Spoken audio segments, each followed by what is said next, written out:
অন্য একটা ডিজাইন করবো ভেবে শুরু করে কেকটা ডিজাইন হয়ে গেছিলো অন্যরকম। দেখতে থাকো, দেখলেই জানতে পারবে কেমন ডিজাইন হলো। তো এই কেকটা ছিল টল কেক। তো 2 রকম কালারের ক্রিম দিয়ে আমি কেকটা কাভার করেছি, তলায় পার্পল কালার আর ওপরে দিয়েছি পিঙ্ক কালার। আর দুটো কালারের ডিফারেন্সিয়েশনের জন্য মিডিলে দিয়েছিলাম একটু হোয়াইট কালার। তো এটা ছিল পাইনাপেল ফ্লেভার। তো ফ্রস্টিং করে কেকটা ক্রিম দিয়ে কাভার করে সেট করার পরে আমি এর উপরে লাগিয়ে দিয়েছিলাম একটা হ্যাপি বার্থডে টপার, আর কিছু দিয়েছিলাম ফন্ডেন্টের গোল্ডেন স্টার, আর তারপরে দিয়েছিলাম একটা নন এডিবল খুব সুইট একটা পুতুল, আর একটা ছিল নন এডিবল বেলুন। তো এটা পিঙ্ক হোয়াইট ছিল কিন্তু চেঞ্জ হয়ে অন্য একটা কালার হয়েছিল, সেটাও লাস্টে দেখতে পাবে। আর এটা হলো নন এডিবল ইউনিকর্ন, কি ভীষণ কিউট ইউনিকর্নটা।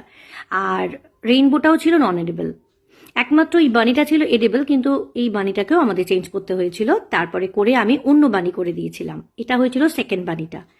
আর বেলুনটা ছিল প্রথমে পিঙ্ক অ্যান্ড হোয়াইট, কিন্তু তারপরে হয়েছিল এটা কালারফুল একটা রেইনবো।